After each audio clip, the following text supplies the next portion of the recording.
मेरे सामने कौन आएगा मैनू इस चीज़ की परवाह नहीं, क्योंकि मेरा इलैक्शन ਅੰਮ੍ਰਿਤਸਰ ਦੀ ਜਨਤਾ ਨੇ ਲੜਨਾ ਹੈ। ਔਰ ਅਕਾਲੀ ਦਲ ਦੀ ਜਿੱਥੇ ਤੱਕ ਗੱਲ ਹੈ, ਅਕਾਲੀ ਦਲ ਨੂੰ ਇੱਕ ਵੀ ਸੀਟ ਨਹੀਂ ਮਿਲਣੀ ਹੈ ਪੰਜਾਬ ਦੇ ਵਿੱਚ। ਤੁਸੀਂ ਦੇਖੋ ਕੈਪਟਨ ਸਾਹਿਬ ਪਹਿਲਾਂ ਹੀ ਸੈਲਫ ਗੋਲ ਕਰ ਚੁੱਕੇ ਨੇ। ਹੁਣ ਪਬਲਿਕ ਨੇ ਉਹਨਾਂ ਨੂੰ ਐਕਸੈਪਟ ਨਹੀਂ ਕਰਨਾ ਹੈ, ਕਿਉਂਕਿ ਜਦੋਂ ਮੌਕਾ ਸੀ ਦੋਸ਼ੀਆਂ ਨੂੰ ਸਜ਼ਾ ਦਿਲਾਉਣ ਦੇ ਉਦੋਂ ਉਹਨਾਂ ਨੇ ਹੱਥ ਮਿਲਾ ਲਿਆ ਹੈ। ਚੰਨੀ ਸਾਹਿਬ ਨੂੰ ਜੋ ਇੱਕ ਕੰਮ ਮਿਲਿਆ ਹੋਇਆ ਸੀ 4.5 ਸਾਲ ਦੇ ਵਿੱਚ ਨਹੀਂ ਕਰ ਪਾਏ, तो वो सारा काम 111 दिनों के करते हैं, दावा करते हैं। मैं समझदा हाँ कि ये सिर्फ तो सिर्फ मतलब अपने आप को धोखा दे रहे हैं। इम्पॉसिबल वर्ड साडी डिक्शनरी दे विच नहीं। अफसरशाही तो सियासतदान वाली ये जी जिंदगी है किवें दी नज़र आ रही, क्योंकि कहते जो अफसरशाही होंदी है उदों तो हत्थ जेब दे विच हुंदे ने, किसी नाल हत्थ मिलाउणा है तो वह भी अपनी मर्जी नाल हुंदा है कि हत्थ मिलाउणा है कि नहीं मिलाउणा। और जे तुसीं सियासत की गल करते हो तो फिर उत्थे लोकां अगे हत्थ अड्डने भी पैंदे ने, हत्थ जोड़ने भी पैंदे ने, पैरी हत्थ लाने भी पैंदे ने। मतलब उन्होंने ये भी पता है कि मजीठिया कित्थे रुके सी कित्थे रहे। समा आ लैन दो, असीं सारा कुछ दस देवांगे। समा आ लैन दो। कभी बेदबी दा तुहानूं लगदा है इंसाफ मिल पाऊगा? पंजाब के लोग जिसकी उडीक कर रहे हैं। जो डैमेज कैप्टन साहब ने कर दिता बादल परिवार के नाल मिल के, वो डैमेज अनडू नहीं हो सकता।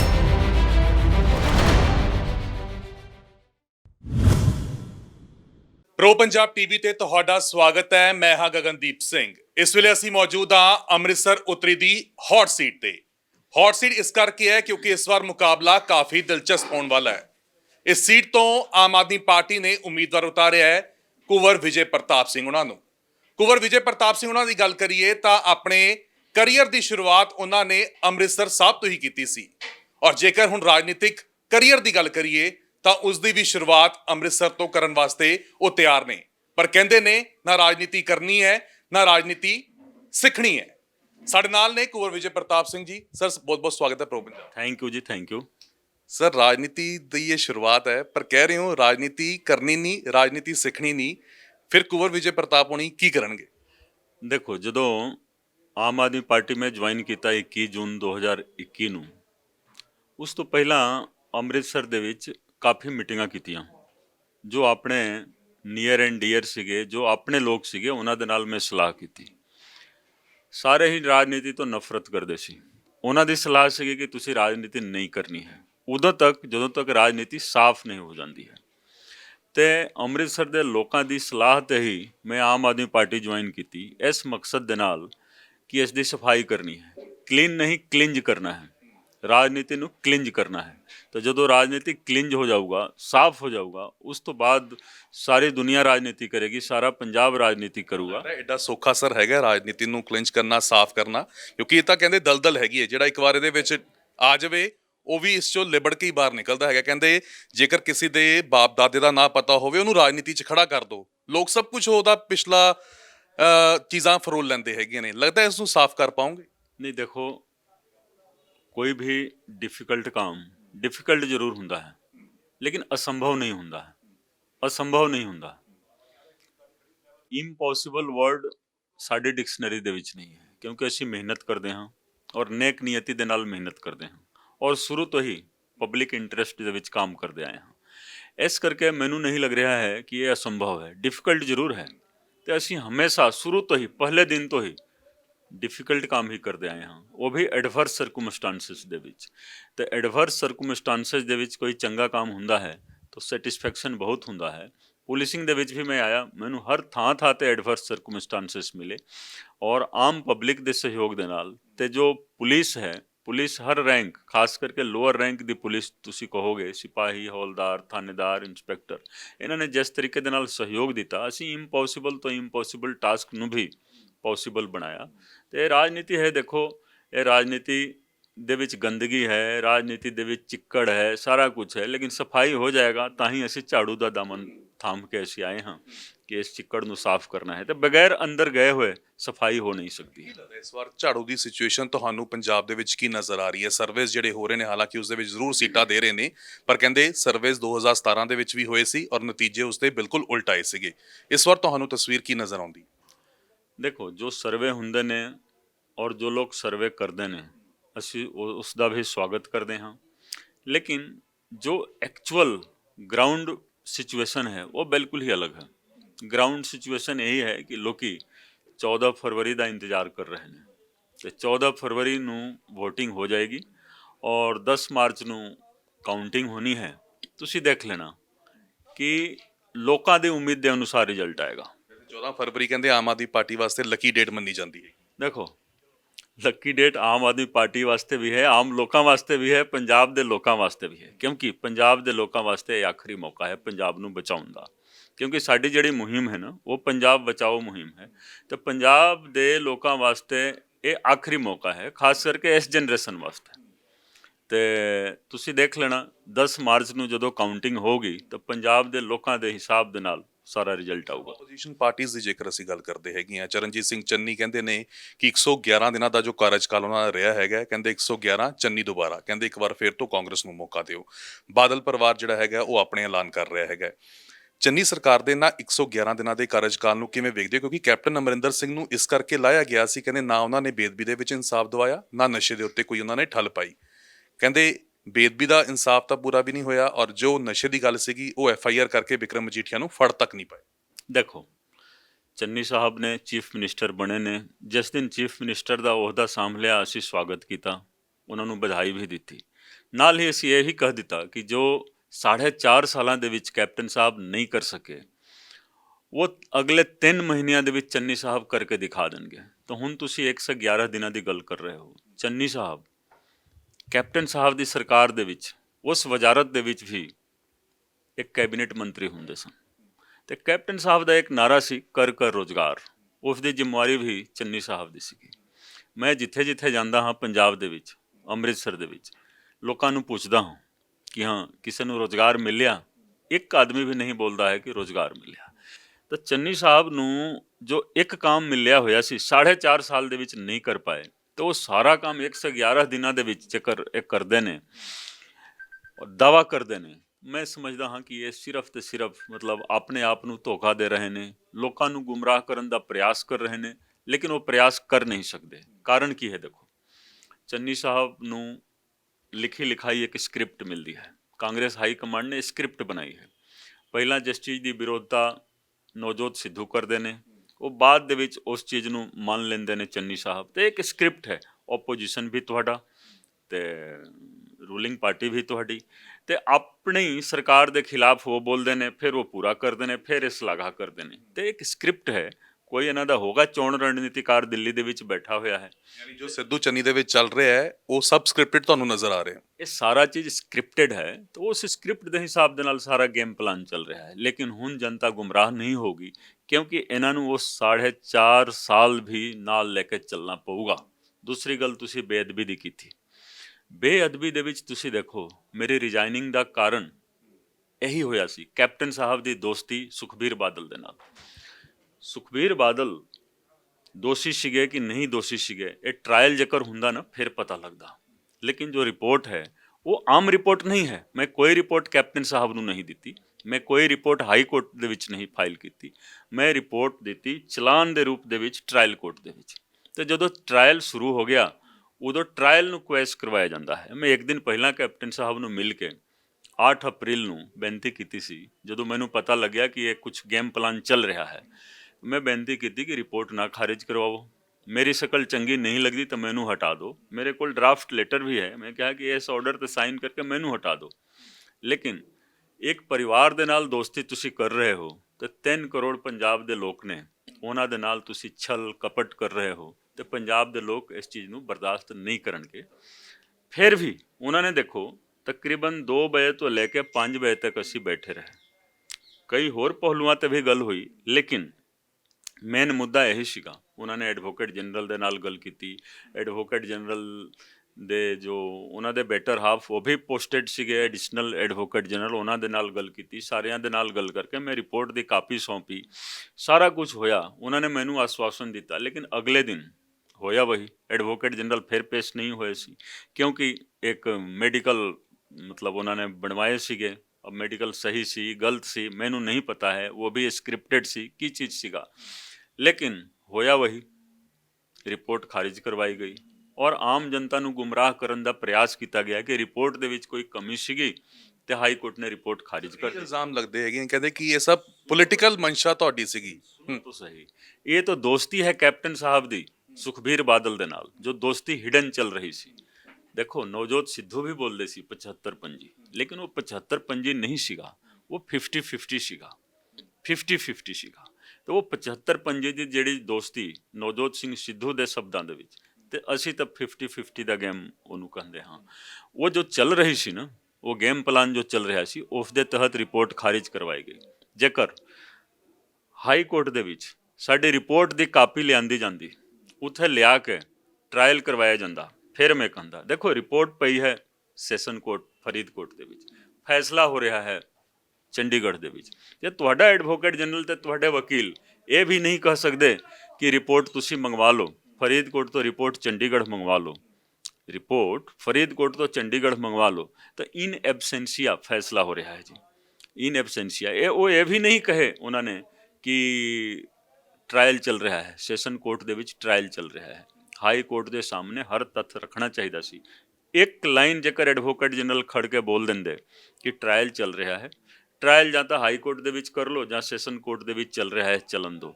ਕੋਈ ਵੀ ਹਾਈ ਕੋਰਟ ਕਿਸੇ ਵੀ ਕਿਸਮ ਦੀ ਇੰਟਰਫੇਰੈਂਸ ਨਹੀਂ ਕਰਦੀ, ਕਿਉਂਕਿ ਇਸ ਮੁਲਕ ਦਾ ਸੰਵਿਧਾਨ ਇਸ ਚੀਜ਼ ਦੀ ਇਜਾਜ਼ਤ ਨਹੀਂ ਦਿੰਦਾ ਹੈ।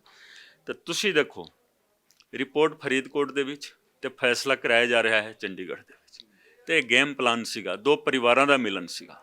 ਮੈਂ ਕਿਹਾ ਕਰ ਲਓ ਦੋਸਤੀ, ਤੁਸੀਂ ਕੈਪਟਨ ਸਾਹਿਬ ਨੂੰ ਮੈਂ ਕਿਹਾ ਕਿ ਤੁਸੀਂ ਕਰ ਲਓ ਦੋਸਤੀ ਸੁਖਬੀਰ ਬਾਦਲ ਦੇ ਨਾਲ, ਠੀਕ ਹੈ, ਮੈਨੂੰ ਤੁਸੀਂ ਫਾਰਿਗ ਕਰੋ। ਤਾਂ ਮੈਂ ਰਿਜ਼ਾਈਨ ਕੀਤਾ ਔਰ ਰਿਜ਼ਾਈਨ ਕਰਕੇ ਆ ਗਿਆ, ਔਰ ਇਸ ਸੰਕਲਪ ਦੇ ਨਾਲ ਕਿ ਇਸ ਸਿਸਟਮ ਨੂੰ दुरुस्त करना है, इस चिक्कड़ ਨੂੰ ਹੁਣ ਸਾਫ਼ ਕਰਨਾ ਹੈ। ਹਰ ਚੀਜ਼ ਮੈਂ ਜਨਤਾ ਦੇ ਸਾਹਮਣੇ ਰੱਖ ਦਿੱਤਾ। ਮੈਂ ਵੀ ਦਾਵਾ ਕੀਤਾ ਕਿ ਕੋਈ ਵੀ ਵਿਅਕਤੀ, ਕੋਈ ਵਕੀਲ ਹੋਵੇ, ਕੋਈ ਪੁਲਿਸ ਅਫਸਰ ਹੋਵੇ ਜਾਂ ਕੋਈ ਵੀ ਕਾਨੂੰਨ ਦਾ ਮਾਹਿਰ ਹੋਵੇ, ਉਹ ਰਿਪੋਰਟ ਦੇ ਵਿੱਚ ਇੱਕ ਲਾਈਨ ਵੀ ਕੋਈ ਗਲਤ ਦਿਖਾ ਦੇਵੇ, ਫਿਰ ਮੈਂ ਜਵਾਬ ਦੇ ਹਾਂ। ਲੇਕਿਨ ਅੱਜ ਤੱਕ ਕੋਈ ਆਇਆ ਨਹੀਂ ਸਾਹਮਣੇ ਉਹਦੇ ਵਿੱਚ ਇੱਕ ਲਾਈਨ ਵੀ, ਕਿਉਂਕਿ ਉਹ ਪੜ੍ਹ ਕੇ ਸਮਝਣਾ ਵੀ ਮੁਸ਼ਕਿਲ ਹੈ। ਉਹ ਵੱਡੇ ਵੱਡੇ ਵਕੀਲ ਹੀ ਸਮਝ ਸਕਦੇ ਨੇ ਜਾਂ ਪੁਲਿਸ ਅਫਸਰ ਜਿਨ੍ਹਾਂ ਨੇ ਇਨਵੈਸਟੀਗੇਸ਼ਨ ਦੇ ਵਿੱਚ ਮਹਾਰਤ ਹਾਸਿਲ ਕੀਤੀ ਹੈ। आज तक कोई भी व्यक्ति एक लाइन ते भी कोई भी किंतु परंतु नहीं ਕੀਤਾ। ਠੀਕ ਅੱਗੇ ਅੱਗੇ ਕੀ ਨਜ਼ਰ ਆਉਂਦਾ, ਕਦੀ ਬੇਅਦਬੀ ਦਾ ਤੁਹਾਨੂੰ ਲੱਗਦਾ ਇਨਸਾਫ ਮਿਲ ਪਾਊਗਾ? ਪੰਜਾਬ ਦੇ ਲੋਕ ਜਿਸ ਦੀ ਉਡੀਕ ਕਰ ਰਹੇ ਨੇ ਇੰਨੇ ਸਾਲਾਂ ਤੋਂ, ਕੀ ਲੱਗਦਾ ਕਿ ਇਹ ਇਨਸਾਫ ਕਦੀ ਮਿਲੂਗਾ ਕਿ ਨਹੀਂ? ਹੁਣੇ ਭੁੱਲ ਜਾਣ ਕਿ ਇਨਸਾਫ ਨਹੀਂ ਮਿਲਣਾ ਹੈਗਾ। ਬੇਅਦਬੀ ਦੇਖੋ ਜੋ ਡੈਮੇਜ ਕੈਪਟਨ ਸਾਹਿਬ ਨੇ ਕਰ ਦਿੱਤਾ ਬਾਦਲ परिवार ਦੇ ਨਾਲ ਮਿਲ ਕੇ, वो डैमेज अनडू नहीं हो सकता है। जो डैमेज हो गया सो हो गया, क्योंकि बहुत ही क्रूशियल स्टेज ਤੇ ਕੈਪਟਨ ਸਾਹਿਬ ਨੇ ਡੈਮੇਜ ਕੀਤਾ। ਉਹਨਾਂ ਦੇ ਜੋ ਸਲਾਹਕਾਰ ਸੀਗੇ ਪਤਾ ਨਹੀਂ ਕੀ ਸਲਾਹ ਦਿੰਦੇ ਸੀ, ਇਹ ਤਾਂ ਮਤਲਬ ਉਹੀ ਸਮਝਦੇ ਨੇ, ਕਿਉਂਕਿ ਉਹਨਾਂ ਜਿਨ੍ਹਾਂ ਦੀ ਸਲਾਹ ਦੇ ਆਧਾਰ ਤੇ ਉਹ ਕੰਮ ਕਰਦੇ ਸੀ। ਮੈਨੂੰ ਤਾਂ ਬਹੁਤ ਹੈਰਾਨੀ ਹੁੰਦੀ ਹੈ ਕਿ ਕੈਪਟਨ ਸਾਹਿਬ ਆਪਣਾ ਮਾਈਂਡ ਕਦੇ ਵੀ ਅਪਲਾਈ ਹੀ ਉਹਨਾਂ ਨੇ ਨਹੀਂ ਕੀਤਾ। ਤਾਂ ਤੁਸੀਂ ਦੇਖੋ ਇੱਕ ਪਰਿਵਾਰ ਦੇ ਨਾਲ ਦੋਸਤੀ, ਉਹਨਾਂ ਦੇ ਮਨ ਦੇ ਵਿੱਚ ਸ਼ਾਇਦ ਇਹ ਸੀਗਾ ਜੋ ਉਹਨਾਂ ਦੀ ਕੋਟਰੀ ਨੇ ਸਲਾਹ ਦਿੱਤੀ ਸੀ ਕਿ ਇਸ ਦੋਸਤੀ ਦੇ ਨਾਲ ਤੁਸੀਂ 2022 ਦੇ ਵਿੱਚ ਸਰਕਾਰ ਬਣਾ ਸਕਦੇ ਹੋ। ਮੈਨੂੰ ਬਾਅਦ ਦੇ ਵਿੱਚ ਪਤਾ ਲੱਗਿਆ ਇਹ ਚੀਜ਼। ਲੇਕਿਨ ਤੁਸੀਂ ਦੇਖੋ ਕੈਪਟਨ ਸਾਹਿਬ ਦੀ ਜ਼ਿੰਦਗੀ ਦਾ ਸਭ ਤੋਂ ਵੱਡਾ ਬਲੰਡਰ ਸੀਗਾ ਇਸ ਰਿਪੋਰਟ ਨੂੰ ਕੁਐਸ਼ ਕਰਵਾਉਣਾ ਤੇ ਬਾਦਲ ਪਰਿਵਾਰ ਦੇ ਨਾਲ ਦੋਸਤੀ ਕਰਨਾ। ਇਹ ਸਭ ਤੋਂ ਵੱਡਾ ਬਲੰਡਰ ਸੀਗਾ ਕੈਪਟਨ ਸਾਹਿਬ ਦਾ। ਤਾਂ ਦੇਖੋ ਇਨਸਾਫ ਉਦੋਂ ਮਿਲੂਗਾ ਜਦੋਂ ਆਮ ਆਦਮੀ ਪਾਰਟੀ ਦੀ ਸਰਕਾਰ ਆਊਗੀ, ਤਾਂ ਅਸੀਂ ਪੂਰੀ ਕੋਸ਼ਿਸ਼ ਕਰਾਂਗੇ कि जो कुछ भी रह गया है, क्योंकि डैमेज बहुत कुछ हो गया है। कह रहे हो कि अंडू नहीं हो सकता। जो जजमेंट जज ने सुना देती वो शायद कितना कितने स्टैंड करूगी ना। देखो डैमेज बहुत ज़्यादा इस करके हो गया कि ਹੁਣ ਤੱਕ ਤਾਂ ਇਸ ਕੇਸ ਦੇ ਵਿੱਚ ਫੈਸਲਾ ਆ ਜਾਣਾ ਚਾਹੀਦਾ ਸੀ। ਅਸੀਂ ਮਤਲਬ ਡਬਲ ਬੈਂਚ ਦੇ ਸਾਹਮਣੇ ਅਪੀਲ ਵੀ ਕੀਤੀ ਹੋਈ ਹੈ, ਤੇ ਟਰਾਇਲ ਜਦੋਂ ਸਾਡੀ ਰਿਪੋਰਟ ਦੇ ਆਧਾਰ ਤੇ ਹੋਊਗਾ ਫਿਰ ਜਾ ਕੇ इंसाफ मिलना है, क्योंकि कैप्टन साहब ने दूसरी SIT बना दी थी। अब हुन कैप्टन साहब दी SIT चन्नी साहब नूं पसंद नहीं है, तो हुन SIT की काम कर रही है किसी नूं पता नहीं है। उन्हां दी चिट्ठी बार बार आ रही है कि सुखबीर बादल के खिलाफ जो एविडेंस है ना वो दे दो। मैं कहा कि तुसी पढ़ तो लो, घट्टो घट रिपोर्ट पढ़ो, ਤੇ ਅਦਾਲਤ ਦੇ ਵਿੱਚ ਜੋ ਚਲਾਨ ਹੈ ਉਸ ਦੀ ਕਾਪੀ ਤਾਂ ਤੁਸੀਂ ਹਾਸਿਲ ਕਰ ਸਕਦੇ ਹੋ, ਉਹਦੀ ਕਾਪੀ ਹਾਸਿਲ ਕਰ ਲਓ। ਇਹ ਸੰਭਵ ਸੀਗਾ ਕਿ 3 ਮਹੀਨੇ ਦੇ ਵਿੱਚ ਇਨਸਾਫ ਮਿਲ ਸਕਦਾ ਸੀਗਾ? ਤੁਹਾਨੂੰ ਲੱਗਦਾ ਹੈ ਇਹ ਸੰਭਵ ਸੀਗਾ? ਕਿਉਂਕਿ ਕੈਪਟਨ ਅਮਰਿੰਦਰ ਸਿੰਘ ਨੂੰ ਜਦੋਂ ਲਾਇਆ ਗਿਆ ਤਾਂ ਇਹੀ ਕਹਿ ਰਹੇ ਸੀ ਕਿ ਬੇਅਦਬੀ ਦਾ ਇਨਸਾਫ ਵੀ ਹੋਊਗਾ। 18 ਨਿਕਾਤੀ ਜੋ ਏਜੰਡੇ ਸੀ ਕਾਂਗਰਸ ਦੇ, ਉਹਨਾਂ ਦੇ ਵਿੱਚੋਂ ਇਹ ਏਜੰਡਾ ਇੱਕ ਮੁੱਖ ਤੌਰ ਦੇ ਉੱਤੇ ਸੀ ਕਿ ਬੇਅਦਬੀ ਦਾ ਇਨਸਾਫ ਦੇਵਾਂਗੇ। ਕਿ 3 ਮਹੀਨੇ ਦੇ ਵਿੱਚ ਲੱਗਦਾ ਸੰਭਵ ਸੀਗਾ ਇਹ ਚੀਜ਼? ਦੇਖੋ, ਇਹ ਜਿਹੜਾ ਏਜੰਡਾ ਸੀ ਨਾ ਜੀ, ਇਹ ਗਾਂਧੀ ਪਰਿਵਾਰ ਦਾ ਏਜੰਡਾ ਸੀ। ਏਜੰਡਾ ਹੀ ਗਾਂਧੀ ਪਰਿਵਾਰ ਦਾ ਸੀ। ਕੈਪਟਨ ਸਾਹਿਬ ਵੀ ਜੋ ਕਰ ਰਹੇ ਸੀਗੇ ਉਹ ਗਾਂਧੀ ਪਰਿਵਾਰ ਦੇ ਇਸ਼ਾਰੇ ਤੇ ਕਰ ਰਹੇ ਸੀਗੇ। ਇਹ ਸਾਰਾ ਚੀਜ਼ ਤੁਸੀਂ ਦੇਖੋ, ਜਦੋਂ ਮਤਲਬ ਤੱਥ ਦੇ ਨਾਲ ਤੱਥ ਜੋੜ ਕੇ ਤੁਸੀਂ ਵੇਖਦੇ ਹੋ ਨਾ, ਉਦੋਂ ਪਤਾ ਲੱਗਦਾ ਹੈ। ਚੰਨੀ ਸਾਹਿਬ ਜਦੋਂ ਚੀਫ ਮਿਨਿਸਟਰ ਬਣੇ, ਅਗਲੇ ਦਿਨ ਹੀ 2 ਵਾਰੀ ਉਹਨਾਂ ਨੂੰ ਚੰਡੀਗੜ੍ਹ ਤੋਂ ਦਿੱਲੀ ਬੁਲਾਇਆ ਗਿਆ। ਅੱਛਾ, ਔਰ ਹਾਈ ਕਮਾਂਡ ਦੀ ਮਰਜ਼ੀ ਦੇ ਨਾਲ ਵਕੀਲ ਉਹ ਲਗਾਇਆ ਗਿਆ, ਐਡਵੋਕੇਟ ਜਨਰਲ, ਜੋ ਦੋਸ਼ੀਆਂ ਦਾ ਵਕੀਲ ਹੁੰਦਾ ਸੀ।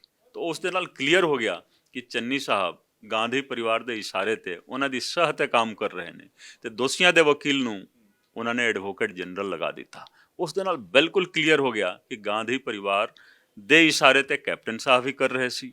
ਤੇ ਜੋ 75 ਪੰਜੀ ਪਹਿਲਾਂ ਚੱਲ ਰਿਹਾ ਸੀ ਨਵਜੋਤ ਸਿੰਘ ਸਿੱਧੂ ਦੇ ਸ਼ਬਦਾਂ ਦੇ ਵਿੱਚ, ਉਹ ਹੁਣ 75 ਹੋ ਗਿਆ। ਹੁਣ 75 ਹੋ ਗਿਆ।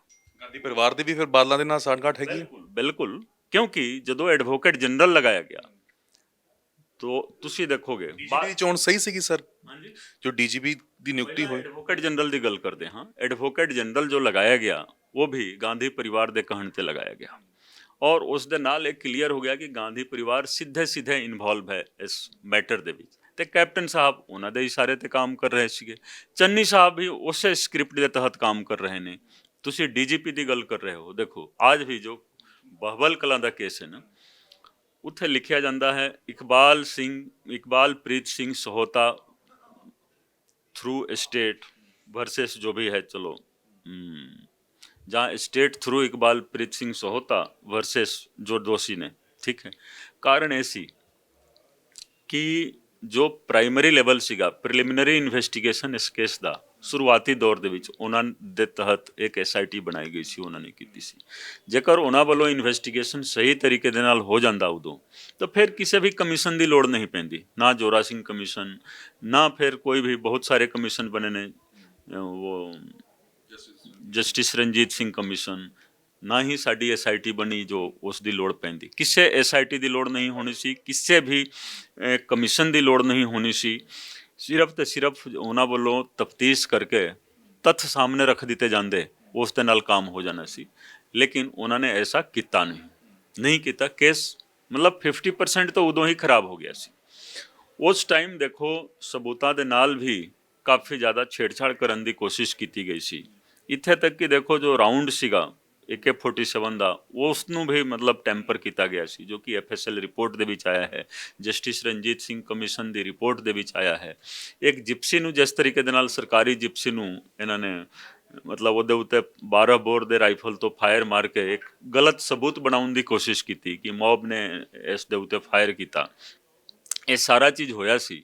ਜੇਕਰ ਇਹ ਤੱਥ ਉਹ ਸਾਹਮਣੇ ਲੈ ਕੇ ਆਉਂਦੇ ਸਹੋਤਾ ਸਾਹਿਬ, ਤਾਂ ਉਦੋਂ ਹੀ ਫੈਸਲਾ ਹੋ ਜਾਣਾ ਸੀ, ਇੰਨਾ ਜ਼ਿਆਦਾ ਖਿਲਾਰਾ ਨਹੀਂ ਪੈਣਾ ਸੀ।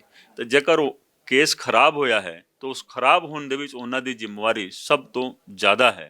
ਤੇ ਉਹਨਾਂ ਨੂੰ ਜੇਕਰ DGP ਲਗਾ ਦਿੱਤਾ ਗਿਆ, ਦੋਸ਼ੀਆਂ ਦੇ ਵਕੀਲ ਨੂੰ ਐਡਵੋਕੇਟ ਜਨਰਲ ਲਗਾ ਦਿੱਤਾ ਗਿਆ, ਤਾਂ ਮਨਸਾ ਜ਼ਾਹਿਰ ਹੋ ਗਈ ਕਿ ਚੰਨੀ ਸਾਹਿਬ ਆਪਣੀ ਮਨ ਮਰਜ਼ੀ ਦੇ ਨਾਲ ਨਹੀਂ ਕੰਮ ਕਰ ਰਹੇ ਨੇ, ਲੋਕਾਂ ਦੀ ਇੱਛਾ ਦੇ ਨਾਲ ਨਹੀਂ ਕੰਮ ਕਰ ਰਹੇ ਨੇ। ਜੋ VK ਭਾਵਰਾ ਤੋਂ ਪਹਿਲਾਂ ਜਿਵੇਂ ਚਟੋਪਾਧਿਆ ਨੂੰ ਲਗਾਇਆ ਗਿਆ, ਲੱਗਦਾ ਚਟੋਪਾਧਿਆ ਦੇ ਵਿੱਚ ਕੈਪੇਬਿਲਿਟੀ ਸੀਗੀ? ਕਿਉਂਕਿ ਚਟੋਪਾਧਿਆ ਮੰਨਿਆ ਜਾਂਦਾ ਸੀ ਕਿ ਨਵਜੋਤ ਸਿੰਘ ਸਿੱਧੂ ਦੇ ਕਾਫੀ ਜ਼ਿਆਦਾ ਚਾਹਵਾਨ ਹੈਗੇ ਨੇ, ਨਵਜੋਤ ਸਿੰਘ ਸਿੱਧੂ ਪਸੰਦ ਕਰਦੇ ਨੇ, ਇਸ ਕਰਕੇ ਉਹਨਾਂ ਨੂੰ ਲਗਾਇਆ ਗਿਆ ਹੈਗਾ। ਫਿਰ ਜਿਸ ਤਰੀਕੇ ਦੇ ਨਾਲ ਐਡਵੋਕੇਟ ਜਨਰਲ ਵੀ ਚੇਂਜ ਹੁੰਦੇ ਹੈਗੇ ਨੇ, ਕੀ ਉਦੋਂ ਵੀ ਕੰਮ ਹੋ ਸਕਦਾ ਸੀਗਾ? ਦੇਖੋ ਇਹ ਸਾਰੇ ਮੇਰੇ ਸੀਨੀਅਰ ਅਫਸਰ ਰਹੇ ਨੇ, ਮੈਨੂੰ ਸਾਰਿਆਂ ਦੇ ਨਾਲ ਕੰਮ ਕਰਨ ਦਾ ਮੌਕਾ ਮਿਲਿਆ ਹੈ। ਕਾਬਲੀਅਤ ਹਰ ਅਫਸਰ ਦੇ ਵਿੱਚ ਹੈ। ਚਟੋਪਾਧਿਆ ਸਾਹਿਬ ਵੀ ਕਾਬਿਲ ਅਫਸਰ ਨੇ, ਸਹੋਤਾ ਸਾਹਿਬ ਵੀ ਕਾਬਿਲ ਅਫਸਰ ਨੇ। मैं काबिलियत पे कोई मतलब संदेह नहीं कर रहा हूँ। जो मौजूदा DGP ने भावरा साहब ये भी काबिल अफसर ने, लेकिन ये लीडर उस काबिलियत की कदर नहीं करते। लीडर पुलिस रूल, इस मुल्क का संविधान, उस चीज़ ਨੂੰ ਪਾਸੇ ਕਰਵਾ ਦਿੰਦੇ ਨੇ।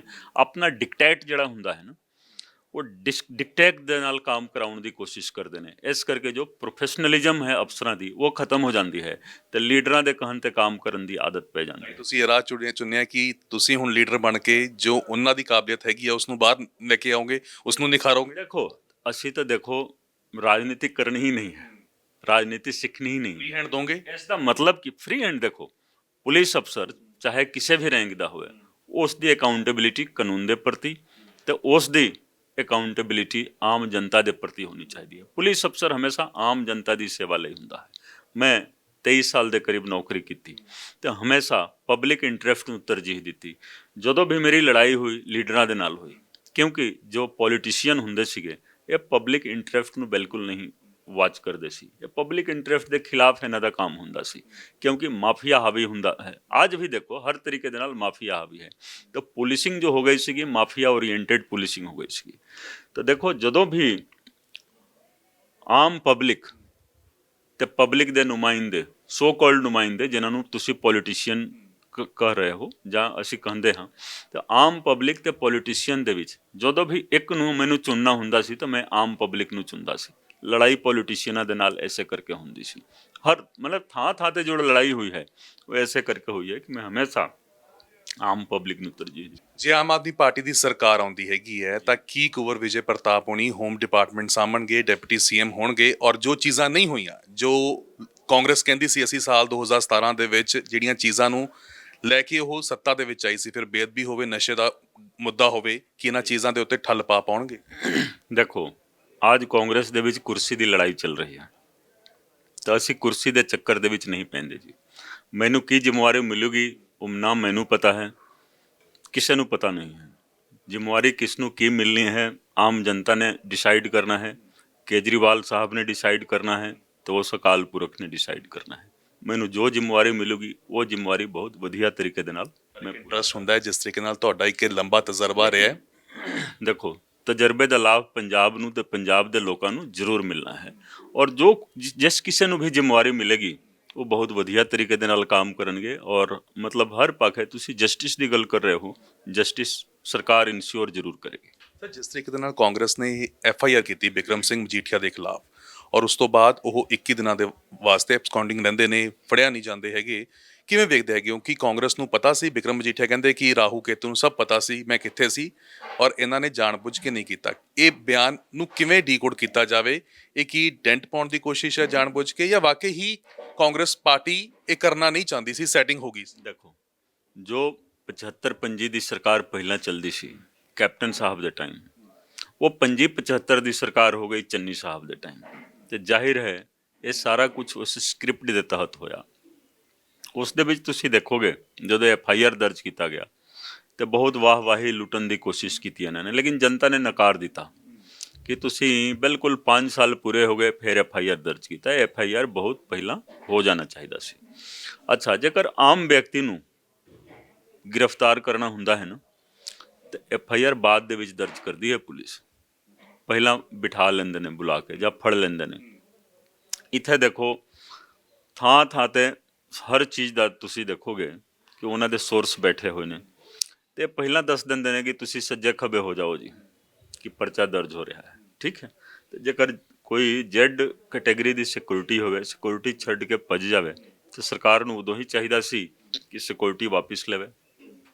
ਤੁਸੀਂ ਦੇਖੋਗੇ ਕਲੀਅਰ ਕੱਟ, ਮੈਂ ਪਹਿਲਾਂ ਹੀ ਬਿਆਨ ਦੇ ਦਿੱਤਾ ਸੀ, ਮੇਰਾ ਬਿਆਨ ਸੋਸ਼ਲ ਮੀਡੀਆ ਤੇ ਵੀ ਹੈ, ਹੋਰ ਵੀ ਕਈ ਮਤਲਬ ਪ੍ਰਿੰਟ ਮੀਡੀਆ ਦੇ ਵਿੱਚ ਵੀ ਨੇ, ਕਿ ਇਹ ਜ਼ਮਾਨਤ ਸਰਕਾਰ ਨੇ ਕਰਵਾ ਕੇ ਦਿੱਤੀ ਹੈ। ਇਹ ਜ਼ਮਾਨਤ ਚੰਨੀ ਸਾਹਿਬ ਦੀ ਸਰਕਾਰ ਨੇ ਕਰਵਾਈ ਹੈ, ਇਹ ਜ਼ਮਾਨਤ ਸੁਖੀ ਰੰਧਾਵਾ ਸਾਹਿਬ ਦੀ ਸਰਕਾਰ ਨੇ ਕਰਵਾਈ ਹੈ ਕਿਉਂਕਿ ਉਹਨਾਂ ਦੇ ਕੋਲ ਹੋਮ ਡਿਪਾਰਟਮੈਂਟ ਹੈ।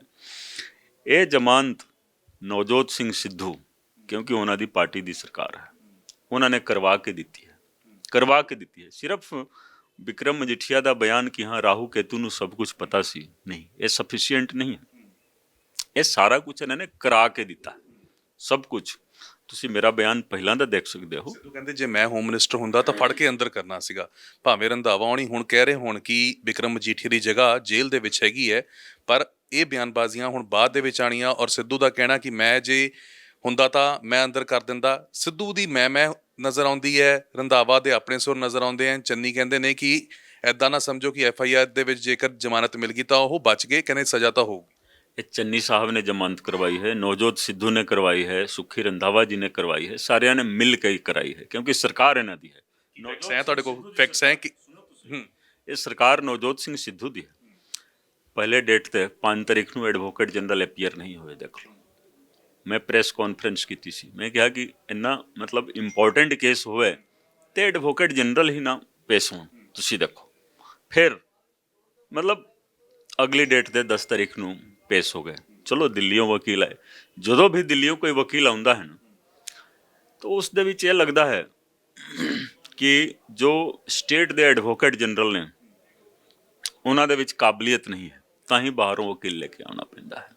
ਅਦਰਵਾਈਜ਼ ਜੋ ਐਡਵੋਕੇਟ ਜਨਰਲ ਹੁੰਦਾ ਹੈ ਉਹ ਸਟੇਟ ਦਾ ਫਸਟ ਲਾਅ ਅਫਸਰ ਹੁੰਦਾ ਹੈ ਔਰ ਆਪਣੇ ਹਾਈ ਕੋਰਟ ਦੇ ਵਿੱਚ ਉਹਨਾਂ ਨੂੰ ਬੋਲਣ ਦੀ ਪ੍ਰਾਈਮੇਸੀ ਮਿਲਦੀ ਹੈ।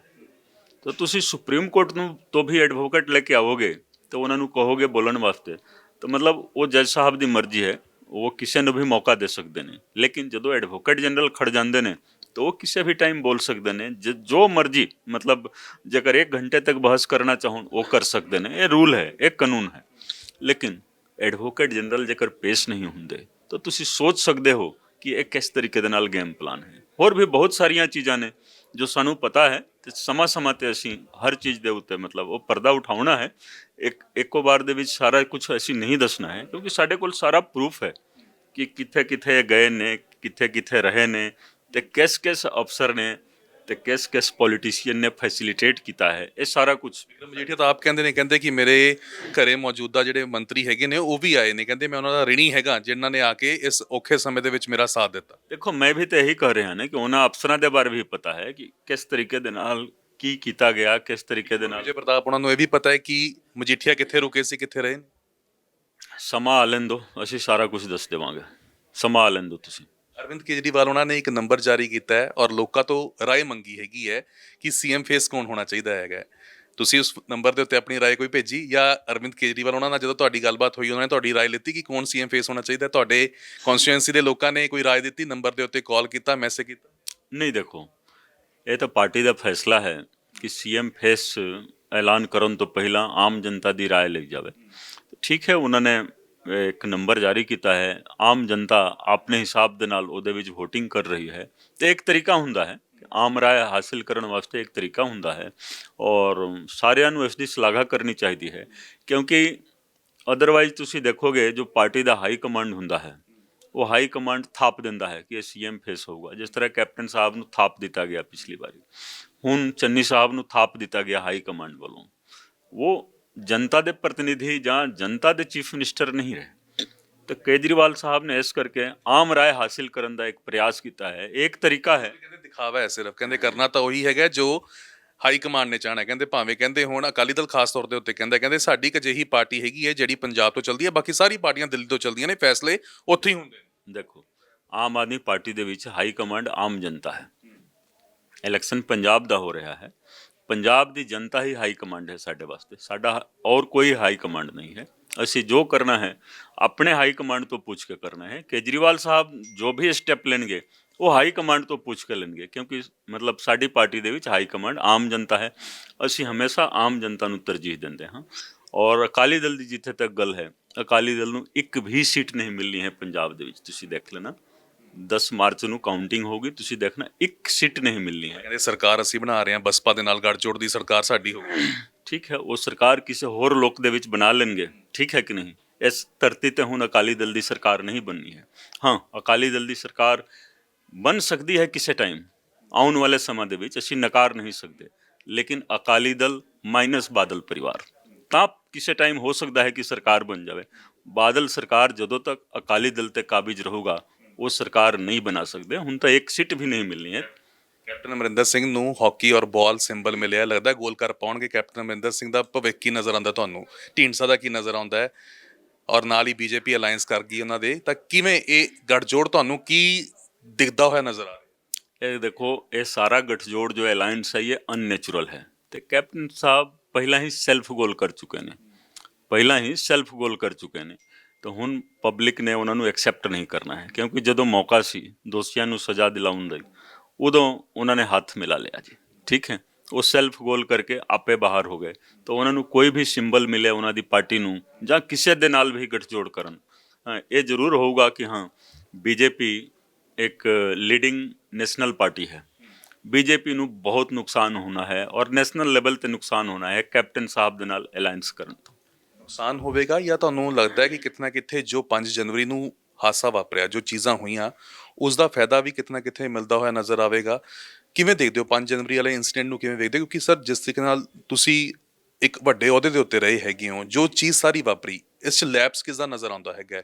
ਪੰਜਾਬ ਸਰਕਾਰ ਦਾ ਨੈਗਲੀਜੈਂਸ ਕਿਸ ਦੀ ਹੈਗੀ ਹੈ ਕਿ ਇਹ ਜਿਹੜਾ ਹੋਇਆ ਹੈਗਾ? ਕਿਉਂਕਿ ਇਲਜ਼ਾਮ ਇਹ ਲੱਗਦੇ ਨੇ ਕਿ ਇਹ ਇੱਕ ਤਰੀਕੇ ਦੇ ਨਾਲ ਅਸੈਸੀਨੇਸ਼ਨ ਵੀ ਕੀਤਾ ਜਾ ਸਕਦਾ ਸੀਗਾ ਪੀਐਮ ਮੋਦੀ ਦਾ ਕਾਂਗਰਸ ਸਰਕਾਰ ਦੇ। ਦੇਖੋ ਐਸੀ ਗੱਲ ਨਹੀਂ ਹੈ, ਲੇਕਿਨ ਤੁਸੀਂ ਜਿਨ੍ਹਾਂ ਅਫਸਰਾਂ ਦੀ ਡਿਊਟੀ ਲਗਾਉਂਦੇ ਹੋ ਜਾਂ ਜੋ ਅਫਸਰ ਸੁਪਰਵਾਈਜ਼ਰੀ ਕੈਪੈਸਿਟੀ ਦੇ ਵਿੱਚ ਹੁੰਦੇ ਨੇ ਜਾਂ ਜੋ ਅਫਸਰ ਚੰਡੀਗੜ੍ਹ ਬੈਠ ਕੇ ਸੁਪਰਵਿਜ਼ਨ ਕਰਦੇ ਨੇ, ਮੋਨੀਟਰ ਕਰਦੇ ਨੇ, ਉਹਨਾਂ ਅਫਸਰਾਂ ਨੂੰ ਕਾਨੂੰਨ ਦੇ ਬਾਰੇ, ਰੂਲ ਦੇ ਬਾਰੇ ਕੋਈ ਹੁਣ ਜਾਣਕਾਰੀ ਰਹਿ ਨਹੀਂ ਗਈ ਹੈ, ਕਿਉਂਕਿ ਪੋਲੀਟੀਸ਼ੀਅਨਾਂ ਦੇ ਕਹਿਣ 'ਤੇ ਕੰਮ ਕਰਨ ਦੀ ਆਦਤ ਪੈ ਗਈ ਹੈ। ਤਾਂ ਉਹਨਾਂ ਨੂੰ ਬਲੂ ਬੁੱਕ ਦੇ ਬਾਰੇ ਪਤਾ ਹੀ ਨਹੀਂ ਹੈ। ਮੇਰਾ ਬਿਆਨ ਪਹਿਲਾਂ ਹੀ ਆ ਗਿਆ ਹੈ, ਬਲੂ ਬੁੱਕ ਫੋਲੋ ਕਰਨਾ ਬਹੁਤ ਜ਼ਰੂਰੀ ਹੁੰਦਾ ਹੈ। ਤੇ ਦੂਸਰੀ ਗੱਲ ਕਿ ਜਦੋਂ ਕੋਈ ਵੀ ਪ੍ਰਾਈਮ ਮਿਨਿਸਟਰ ਹੋਣ ਜਾਂ ਕਿਸੇ ਵੀ ਸਟੇਟ ਦੇ ਚੀਫ ਮਿਨਿਸਟਰ ਹੋਣ, ਆਪਣੇ ਰਾਸ਼ਟਰਪਤੀ ਸਾਹਿਬ ਹੋਣ ਜਾਂ ਗਵਰਨਰ ਸਾਹਿਬ ਹੋਣ ਕਿਸੇ ਸਟੇਟ ਦੇ, ਦੇਖੋ ਡਿਗਨਿਟੀ ਆਫ ਚੇਅਰ ਉਹ ਮੇਨਟੇਨ ਰਹਿਣੀ ਚਾਹੀਦੀ ਹੈ। ਪਾਰਟੀ ਉਹਨਾਂ ਦੀ ਕੁਛ ਵੀ ਹੋਵੇ, ਚੇਅਰ ਦੀ ਡਿਗਨਿਟੀ ਮੇਨਟੇਨ ਰਹਿਣੀ ਚਾਹੀਦੀ ਹੈ, ਕਿਉਂਕਿ ਅੱਜ ਕਿਸੇ ਹੋਰ ਦੀ ਸਰਕਾਰ ਹੈ ਸੈਂਟਰ ਦੇ ਵਿੱਚ, ਸਟੇਟ ਦੇ ਵਿੱਚ ਕਿਸੇ ਹੋਰ ਦੀ ਹੈ, ਤੇ ਸਰਕਾਰਾਂ ਬਦਲਦੀਆਂ ਰਹਿੰਦੀਆਂ ਨੇ, ਲੇਕਿਨ ਚੇਅਰ ਦੀ ਡਿਗਨਿਟੀ ਮੇਨਟੇਨ ਰਹਿਣੀ ਚਾਹੀਦੀ ਹੈ ਡੈਮੋਕ੍ਰੇਸੀ ਦੇ ਵਿੱਚ। ਅਦਰਵਾਈਜ਼ ਆਮ ਜਨਤਾ ਦਾ ਵਿਸ਼ਵਾਸ ਉੱਠ ਜਾਂਦਾ ਹੈ ਸਿਸਟਮ ਤੋਂ, ਤਾਂ ਉਸ ਵਿਸ਼ਵਾਸ ਨੂੰ ਬਣਾਏ ਰੱਖਣਾ ਬਹੁਤ ਜ਼ਰੂਰੀ ਹੁੰਦਾ ਹੈ। ਮੈਂ ਇਹੀ ਕਹਾਂਗਾ ਕਿ ਰਾਜਨੀਤੀ ਨਹੀਂ ਹੋਣੀ ਚਾਹੀਦੀ ਹੈ। ਠੀਕ ਹੈ, ਪ੍ਰਾਈਮ ਮਿਨਿਸਟਰ ਕਿਸੇ ਹੋਰ ਪਾਰਟੀ ਦੇ ਨੇ, ਸਾਡੇ ਵਾਸਤੇ ਉਹ ਵੀ ਆਪੋਜੀਸ਼ਨ, ਕਾਂਗਰਸ ਪਾਰਟੀ ਦੀ ਪੰਜਾਬ ਦੇ ਵਿੱਚ ਸਰਕਾਰ ਹੈ, ਸਾਡੇ ਵਾਸਤੇ ਉਹ ਵੀ ਨੈਗਲੀਜੈਂਸ ਕਿਸ ਦੀ ਸੀਗੀ ਉਸ ਪੂਰੇ ਹਾਦਸੇ ਦੇ ਵਿੱਚ? ਤੁਹਾਨੂੰ ਕੀ ਲੱਗਦਾ ਹੈ ਕਿਸ ਦੀ ਨੈਗਲੀਜੈਂਸ ਕਰਕੇ ਇਹ ਹਾਦਸਾ ਹੋਇਆ, ਜਾਂ ਬੀਜੇਪੀ ਦੀ ਇਹ ਸਕ੍ਰਿਪਟ ਆਪਣੇ ਆਪ ਬਣਾਈ ਹੋਈ ਸੀ? देखो नेग्लिजेंस किसदी है वो तो सुप्रीम कोर्ट ने एक कमेटी बना दी है, इंक्वायरी हो जाऊगी, लेकिन राजनीति ज़्यादा हुई है इस मुद्दे के उत्ते, हर पासे राजनीति ज़्यादा हुई है जो नहीं होनी चाहिए है इस मुद्दे। ਕਾਂਗਰਸ ਦੀ ਹੁਣੇ ਟਿਕਟ ਆ ਚੁੱਕੀ ਹੈ ਉਮੀਦਵਾਰਾਂ ਦੀ, ਤੁਹਾਡੇ ਸਾਹਮਣੇ ਹੁਣ ਸੁਨੀਲ ਦੱਤੀ ਹੀ ਹੋਣਗੇ ਜਿਨ੍ਹਾਂ ਨੇ 5 ਸਾਲ ਇੱਥੇ ਰਾਜ ਕੀਤਾ। ਕਿਵੇਂ ਵੇਖਦੇ ਹੈਗੇ ਹੋ ਹੁਣ ਸਾਰੇ ਕੈਂਡੀਡੇਟਸ ਤੁਹਾਡੇ ਜਿਹੜੇ ਨੇ ਉਹ ਪੱਤੇ ਖੁੱਲ ਚੁੱਕੇ ਨੇ? देखो मेरे सामने कौन आएगा ਮੈਨੂੰ ਇਸ ਚੀਜ਼ ਦੀ ਪਰਵਾਹ ਨਹੀਂ ਹੈ, ਕਿਉਂਕਿ ਮੇਰਾ ਇਲੈਕਸ਼ਨ ਅੰਮ੍ਰਿਤਸਰ ਦੀ ਜਨਤਾ ਨੇ ਲੜਨਾ ਹੈ। ਅੰਮ੍ਰਿਤਸਰ ਦੀ ਜਨਤਾ ਦੇ ਕਹਿਣ 'ਤੇ ਹੀ ਮੈਂ ਅੰਮ੍ਰਿਤਸਰ ਨਾਰਥ ਤੋਂ ਇਲੈਕਸ਼ਨ ਲੜਨ ਦਾ ਫੈਸਲਾ ਲਿਆ। ਤੇ ਸਾਹਮਣੇ ਕੋਈ ਵੀ ਆਉਂਦਾ ਹੈ ਮੈਨੂੰ ਕੋਈ ਫਰਕ ਨਹੀਂ ਪੈਂਦਾ। ਫਰੀਦਕੋਟ ਤੋਂ ਵੀ ਵੈਸੇ ਬੜੀ ਆਵਾਜ਼ ਉੱਠੀ ਸੀਗੀ, ਜਿੱਥੇ ਇੰਨਾ ਕੰਮ ਕੀਤਾ, ਜਿੱਥੇ ਇੰਨੀ ਦੇਰ ਤੁਸੀਂ ਇਨਕੁਆਇਰੀ ਕਰਦੇ ਰਹੇ, ਕਹਿੰਦੇ ਫਰੀਦਕੋਟ ਆਉਣਾ ਚਾਹੀਦਾ ਸੀਗਾ ਅੰਮ੍ਰਿਤਸਰ ਕਿਉਂ? ਕਿ ਅਨਿਲ ਜੋਸ਼ੀ ਨਾਲ ਇਹ ਸਿੱਧੀ ਟਸਲ ਹੈਗੀ ਹੈ ਜਿਹੜੀ ਉਹ ਬਦਲੀ ਉਹਨਾਂ ਦੇ ਵੱਲੋਂ ਕਰਵਾਈ ਗਈ ਸੀ, ਇਹ ਕਿਤੇ ਨਾ ਕਿਤੇ ਉਸ ਟਸਲ ਕਰਕੇ ਇਹ ਸੀਟ ਚੁਣੀ ਗਈ ਹੈ? ਨਹੀਂ ਦੇਖੋ, ਜੇਕਰ ਮੈਂ ਫਰੀਦਕੋਟ ਦੇ ਵਿੱਚ ਜਾਂਦਾ, ਪਾਰਟੀ ਦੇ ਕੁਝ ਲੀਡਰ ਚਾਹੁੰਦੇ ਸੀ ਕਿ ਮੈਂ ਫਰੀਦਕੋਟ ਤੋਂ ਇਲੈਕਸ਼ਨ ਲੜਾਂ, ਲੇਕਿਨ ਉਸ ਦੇ ਨਾਲ ਕੀ ਹੁੰਦਾ ਕਿ ਜੋ ਬਰਗਾੜੀ ਇਸ਼ੂ ਹੈ, ਕੋਟਕਪੂਰਾ ਮੈਟਰ ਹੈ, ਉਹ ਸਿੱਧਾ ਇਹ ਲੱਗਦਾ ਕਿ ਹਾਂ ਅਸੀਂ ਪੋਲੀਟੀਸਾਈਜ਼ ਕਰ ਰਹੇ ਹਾਂ ਉਸ ਇਸ਼ੂ ਨੂੰ। ਤਾਂ ਮੈਂ ਪਹਿਲਾਂ ਹੀ ਬੇਨਤੀ ਕੀਤੀ ਹੈ ਕਿ ਬਰਗਾੜੀ ਇਸ਼ੂ, ਕੋਟਕਪੂਰਾ, ਬਹਬਲ ਕਲਾਂ, ਇਸ ਮੁੱਦੇ ਨੂੰ ਪੋਲੀਟੀਸਾਈਜ਼ ਨਾ ਕੀਤਾ ਜਾਵੇ, ਪ੍ਰੋਫੈਸ਼ਨਲ ਤਰੀਕੇ ਦੇ ਨਾਲ ਨਿਪਟ ਕੇ ਇਨਸਾਫ ਦਿਲਵਾਇਆ ਜਾਵੇ। ਤੇ ਜੇਕਰ ਮੈਂ ਜਾ ਕੇ ਫਰੀਦਕੋਟ ਤੋਂ ਇਲੈਕਸ਼ਨ ਲੜਦਾ ਤਾਂ ਉਹ ਪੋਲੀਟੀਸਾਈਜ਼ ਹੋਣਾ ਸੀ। ਦੂਸਰਾ, ਮੈਂ ਅੱਜ ਜੋ ਕੁਝ ਵੀ ਹਾਂ ਅੰਮ੍ਰਿਤਸਰ ਦੀ ਜਨਤਾ ਨੇ ਮੈਨੂੰ ਬਣਾਇਆ ਹੈ, ਤੇ ਅੰਮ੍ਰਿਤਸਰ ਦੀ ਪੁਲਿਸ ਨੇ, ਜਿੱਥੋਂ ਮੈਂ ਨੌਕਰੀ ਸ਼ੁਰੂ ਕੀਤੀ ਤੇ ਸਭ ਤੋਂ ਜ਼ਿਆਦਾ ਸਮਾਂ ਮੈਨੂੰ ਇੱਥੇ ਕੰਮ ਕਰਨ ਦਾ ਮੌਕਾ ਮਿਲਿਆ। ਕਮਿਊਨਿਟੀ ਪੁਲਿਸਿੰਗ ਦਾ ਜੋ ਕਨਸੈਪਟ ਹੈ, ਜੋ ਕਾਗਜ਼ਾਂ ਦੇ ਵਿੱਚ ਹੁੰਦਾ ਸੀ, ਉਹ ਰਿਐਲਿਟੀ ਦੇ ਵਿੱਚ ਅਸੀਂ ਅੰਮ੍ਰਿਤਸਰ ਦੇ ਵਿੱਚ ਲੈ ਕੇ ਆਏ। ਤੇ ਮੈਂ ਹਮੇਸ਼ਾ ਅੰਮ੍ਰਿਤਸਰ ਦੀ ਜਨਤਾ ਦੇ ਸਲਾਹ ਦੇ ਹਿਸਾਬ ਦੇ ਨਾਲ ਕੰਮ ਕੀਤਾ, ਤੇ ਇਹ ਸੀਟ ਵੀ ਮੈਂ ਅੰਮ੍ਰਿਤਸਰ ਦੀ ਜਨਤਾ ਦੇ ਸਲਾਹ ਦੇ ਅਨੁਸਾਰ। ਅੱਜ ਤੁਸੀਂ ਦੇਖੋਗੇ ਅੰਮ੍ਰਿਤਸਰ ਦੇ ਵਿੱਚ ਕੋਈ ਈਸਟ ਦੇ ਵਿੱਚ ਰਹਿੰਦਾ ਹੈ, ਵੈਸਟ ਦੇ ਵਿੱਚ, ਸਾਊਥ ਦੇ ਵਿੱਚ, ਨਾਰਥ ਦੇ ਵਿੱਚ, ਸਾਰੇ ਮਿਲ ਕੇ ਨਾਰਥ ਦਾ ਇਲੈਕਸ਼ਨ ਲੜ ਰਹੇ ਨੇ। ਮੈਨੂੰ ਕੋਈ ਜ਼ਿਆਦਾ ਮਿਹਨਤ ਕਰਨ ਦੀ ਲੋੜ ਨਹੀਂ ਪੈ ਰਹੀ ਹੈ, ਤੇ ਸਾਡਾ ਮੁਕਾਬਲਾ ਕਿਸੇ ਦੇ ਨਾਲ ਹੋਣਾ ਹੈ, ਕਿਸੇ ਦੇ ਨਾਲ ਵੀ ਹੋਣਾ ਨਹੀਂ ਹੈ, ਕਿਉਂਕਿ ਸੈਕੰਡ, ਥਰਡ, ਫੋਰਥ ਵਾਸਤੇ ਲੋਕੀ ਆਪਣਾ ਆਪਸ ਦੇ ਵਿੱਚ ਜ਼ਰੂਰ ਕਿਹੜੇ ਵਾਅਦੇ ਹੈਗੇ ਨੇ ਜਿਹੜੇ ਤੁਸੀਂ ਲੋਕਾਂ ਨਾਲ ਕਰੋਗੇ ਕਿ ਉਹ ਪੂਰਾ ਕਰੋਗੇ ਔਰ ਲੋਕ ਤੁਹਾਨੂੰ ਚੁਣਨਗੇ? ਇਹੋ ਜਿਹੀ ਕੀ ਚੀਜ਼ ਅੰਮ੍ਰਿਤਸਰ ਵਾਲਿਆਂ ਵਾਸਤੇ ਤੁਸੀਂ ਕਰਕੇ ਦਿਓਗੇ? ਦੇਖੋ, ਸਭ ਤੋਂ ਪਹਿਲਾਂ ਆਮ ਲੋਕਾਂ ਨੂੰ ਮੁੱਖ ਧਾਰਾ ਦੇ ਨਾਲ ਜੋੜਨਾ ਹੈ। ਅੱਜ ਸਰਕਾਰ ਦੇ ਨਾਲ, ਐਡਮਿਨਿਸਟ੍ਰੇਸ਼ਨ ਦੇ ਨਾਲ ਆਮ ਜਨਤਾ ਦਾ ਕਨੈਕਟ ਰਹਿ ਨਹੀਂ ਗਿਆ ਹੈ। ਤੇ ਸਭ ਤੋਂ ਪਹਿਲਾਂ ਦੇਖੋ, ਡੈਮੋਕ੍ਰੇਸੀ ਦੇ ਵਿੱਚ ਜਨਤਾ ਮਾਲਿਕ ਹੁੰਦੀ ਹੈ। ਲੇਕਿਨ ਅੱਜ ਜਨਤਾ ਕਿਸੇ ਵੀ ਖਾਤੇ ਦੇ ਵਿੱਚ ਨਹੀਂ ਹੈ। ਇੱਕ ਵਾਰੀ ਇਲੈਕਸ਼ਨ ਹੋ ਜਾਂਦਾ ਹੈ, ਲੀਡਰ ਜਿੱਤ ਕੇ ਚਲੇ ਜਾਂਦੇ ਨੇ, ਸਰਕਾਰ ਬਣ ਜਾਂਦੀ ਹੈ, ਫਿਰ ਜਨਤਾ ਨੂੰ ਇਹ ਸੁੱਟ ਦਿੰਦੇ ਨੇ, ਰੱਦੀ ਦੀ ਟੋਕਰੀ ਦੇ ਵਿੱਚ ਸੁੱਟ ਦਿੰਦੇ ਨੇ। ਤੇ ਮੈਂ ਸਭ ਤੋਂ ਪਹਿਲਾਂ ਇਹੀ ਕਰਾਂਗਾ ਕਿ ਆਮ ਲੋਕਾਂ ਨੂੰ ਮਤਲਬ ਡੈਮੋਕ੍ਰੇਸੀ ਦੇ ਵਿੱਚ ਮਾਨ ਸਤਿਕਾਰ ਮਿਲੇ। ਇਹ ਮਾਲਿਕ ਨੇ, ਇਹਨਾਂ ਨੂੰ ਮਾਲਿਕਾਨਾ ਹੱਕ ਦਿਲਾਣਾ ਹੈ। ਆਮ ਜਨਤਾ ਨੂੰ ਮਹਿਸੂਸ ਹੋਵੇ ਕਿ ਡੈਮੋਕ੍ਰੇਸੀ ਦੇ ਵਿੱਚ ਉਹ ਮਾਲਿਕ ਨੇ, ਤੇ ਮਾਲਿਕ ਨੂੰ ਮਾਲਿਕਾਨਾ ਹੱਕ ਦਿਲਾਣਾ ਹੈ।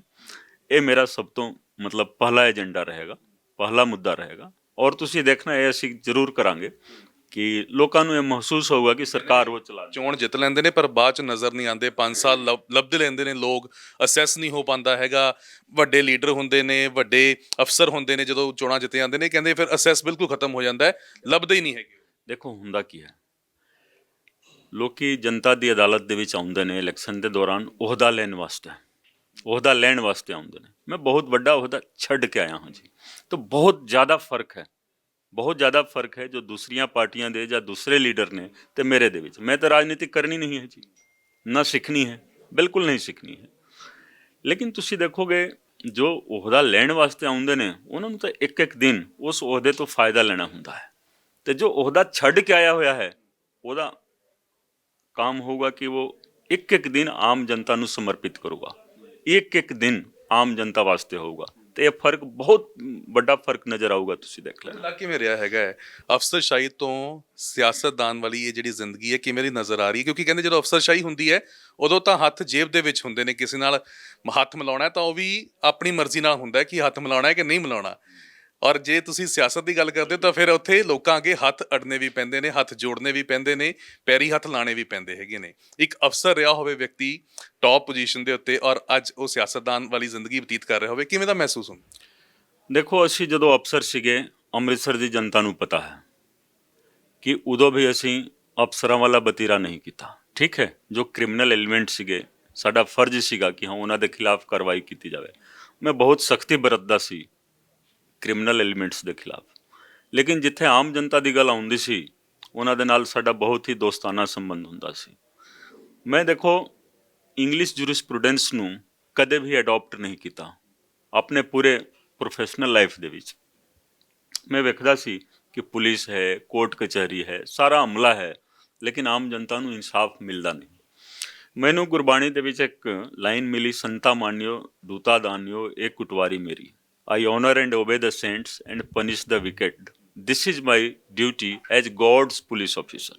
ਇਹ ਗੁਰਬਾਣੀ ਦੇ ਵਿੱਚ ਹੈ, ਪੇਜ ਨੰਬਰ 969 ਤੇ ਤੁਸੀਂ ਦੇਖ ਸਕਦੇ ਹੋ ਕਿ ਮੈਂ ਸੰਤਾਂ ਦਾ ਸਤਿਕਾਰ ਕਰਦਾ ਹਾਂ, ਦੁਸ਼ਟਾਂ ਦਾ ਦਮਨ ਕਰਦਾ ਹਾਂ।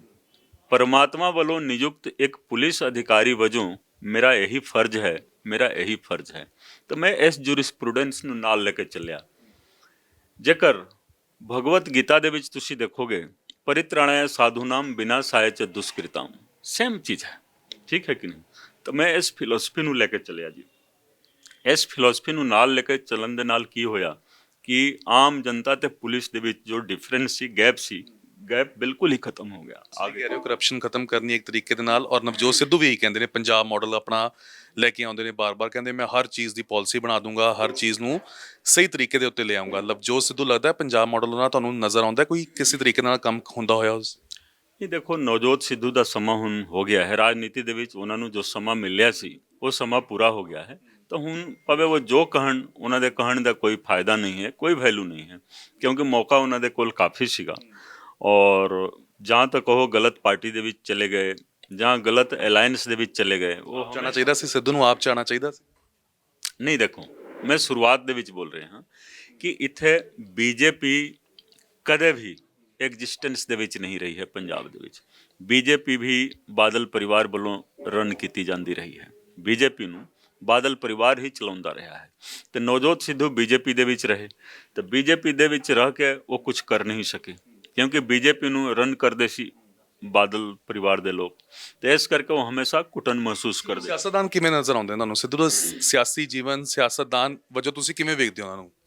ਨਹੀਂ, ਦੇਖੋ ਉਹ ਰਾਜਨੀਤੀ ਕਰਨ ਵਾਸਤੇ ਆ ਗਏ ਜੀ, ਠੀਕ ਹੈ ਕਿ ਨਹੀਂ? ਤਾਂ ਉਹ ਜਿਸ ਪਾਰਟੀ ਦੇ ਵਿੱਚ ਗਏ ਉਸ ਪਾਰਟੀ ਦੇ ਵਿੱਚ ਉਹਨਾਂ ਨੂੰ ਰਾਜਨੀਤੀ ਕਰਨੀ ਪਈ, ਲੇਕਿਨ ਉਹ ਰਾਜਨੀਤੀ ਕਰ ਨਹੀਂ ਸਕਿਆ, ਠੀਕ ਹੈ। ਤਾਂ ਹੀ ਮੈਂ ਹਮੇਸ਼ਾ ਬਾਰ-ਬਾਰ ਇੱਕੋ ਚੀਜ਼ ਬੋਲਦਾ ਹਾਂ ਕਿ ਆਮ ਆਦਮੀ ਪਾਰਟੀ 'ਚ ਹੋਣਾ ਚਾਹੀਦਾ ਸੀ ਉਹਨਾਂ ਨੂੰ।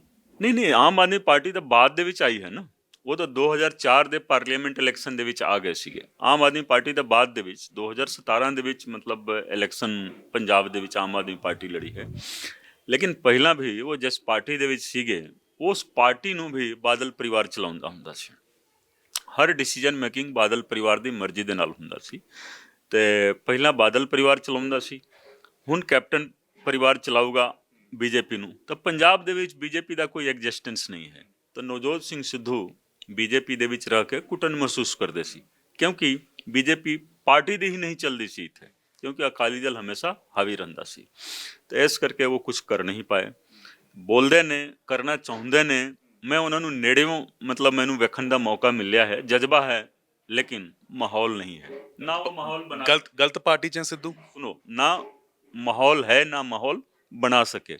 ਤਾਂ ਜੋ ਉਹਨਾਂ ਦਾ ਸਮਾਂ ਸੀਗਾ ਉਹ ਸਮਾਂ ਪੂਰਾ ਹੋ ਗਿਆ ਪੋਲਿਟਿਕਸ ਦੇ ਵਿੱਚ। ਤਾਂ ਹੁਣ ਆਮ ਆਦਮੀ ਪਾਰਟੀ ਦਾ ਹੈ, ਆਮ ਆਦਮੀ ਪਾਰਟੀ ਦੇ ਵਿੱਚ ਅਸੀਂ ਕਰਾਂਗੇ ਜੋ ਵੀ।